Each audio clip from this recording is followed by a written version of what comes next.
शेतकरी मित्रांनो, आपलं स्वागत आहे संदीप कृषी सेवा केंद्र युट्यूब चॅनलवर. तर मित्रांनो, आज आपण पाहणार आहोत, केंद्र सरकारने अखेर CCIच्या हमीभावाने कापूस खरेदीला 15 मार्च पर्यंत मुदतवाढ दिली आहे. गेल्या 2-3 आठवड्यापासून बाजारात सातत्याने चर्चा सुरू होती की 27 फेब्रुवारी नंतर CCI खरेदी बंद करणार. त्यामुळे शेतकऱ्यांमध्ये मोठा संभ्रम आणि चिंता निर्माण झाली होती. अखेर आता स्पष्ट झालं आहे की 15 मार्च पर्यंत कापूस खरेदी सुरू राहणार आहे आणि शेतकऱ्यांना स्टॉल बुक करून हमी भावाने विक्री करता येणार आहे. तर CCIची मुदत संपल्यानंतरचा संभ्रम. 27 फेब्रुवारी ही अंतिम तारीख होती. त्या दिवशी अनेक खरेदी केंद्रावर व्यवहार थांबले होते. दिवसभरात बाजारात चर्चा सुरू होती, मुदतवाढ मिळणार का नाही, कारण राज्य सरकारकडून केंद्राकडे मागणी करण्यात आली होती की कापूस खरेदीला 30 एप्रिलपर्यंत मुदतवाढ द्यावी. मात्र अंतिम मुदत संपेपर्यंत कोणताही अधिकृत खुलासा करत झाला नव्हता. या परिस्थितीत शेतकऱ्यांच्या मनात प्रश्न होता, पुढे हमीभावाने कापूस विक्रीचा पर्याय उपलब्ध राहणार की नाही. अखेर CCI कडून जाहीर करण्यात आलं की 15 मार्चपर्यंत खरेदी सुरू राहील. ही बातमी शेतकऱ्यासाठी काही प्रमाणात दिलासादायक आहे. तर चालू हंगामातील कापूस बाजाराचा प्रवास याबद्दल आपण थोडक्यात जाणून घेऊया. ऑक्टोबर महिन्यापासून जेव्हा सरकारने कापसाची आयात खुली केली, तेव्हापासून बाजारभाव हमीभावापेक्षा खालीच राहिले. त्यामुळे CCIने बाजारात हस्तक्षेप करून हमीभावाने खरेदी सुरू केली. हा पर्याय उपलब्ध झाल्यामुळे शेतकऱ्यांना मोठा आधार मिळाला. 31 डिसेंबर पासून आयात शुल्क लागू झाल्यानंतर बाजारात तेजी आली.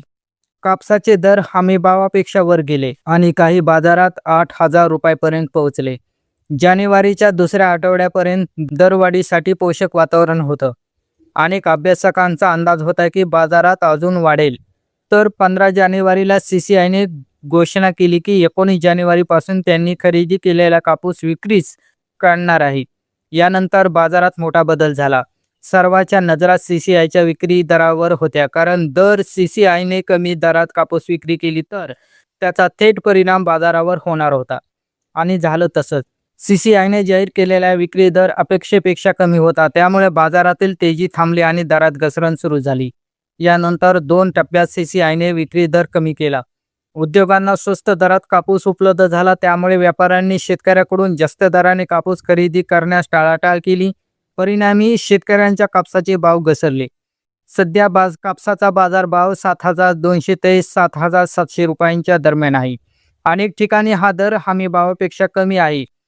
त्यामुळे हमीभावाने विक्री हा पर्याय शेतकऱ्यांसाठी महत्त्वाचा ठरतो आहे. सरकारकडून लांब धाग्याच्या कापसावर आयात शुल्क सवलत देण्याचा निर्णय घेतल्यामुळेही बाजारावर दबाव निर्माण झाला आहे. जानेवारीमध्ये ते तेजीचे संकेत होते, ते पूर्णपणे बाजूला पडले आहे. 15 मार्चपर्यंत दिलेली मुदतवाढ ही फक्त 15 दिवसाची आहे. अनेक शेतकरी आणि संघटना याला अपुरी मुदत मानत आहेत, कारण राज्यात अजून मोठ्या प्रमाणात कापूस शिल्लक आहे. मुख्यमंत्री स्तरावर 30 एप्रिलपर्यंत मुदतवाढ देण्याची मागणी करण्यात आली होती. मात्र सध्या केवळ 15 मार्चपर्यंतच परवानगी देण्यात आली आहे. त्यामुळे पुढील काळात आणखी मुदतवाढ मिळेल का, हा प्रश्न कायम आहे. आतापर्यंत देशभरात CCIने सुमारे 102 लाख गाठी कापसाची खरेदी केली आहे. त्यापैकी महाराष्ट्रात सुमारे 25.5 लाख गाठी खरेदी झाल्या आहेत. तेलंगणामध्ये सर्वाधिक म्हणजेच 31 लाख गाठीची खरेदी झाली आहे.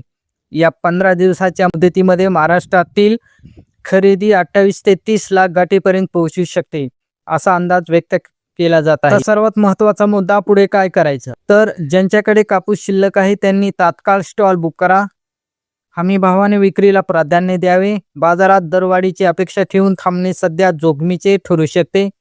सध्याचे धोरण पाहता पुढील टप्प्यात दरवाढीसाठी फारसे सकारात्मक संकेत दिसत नाहीत.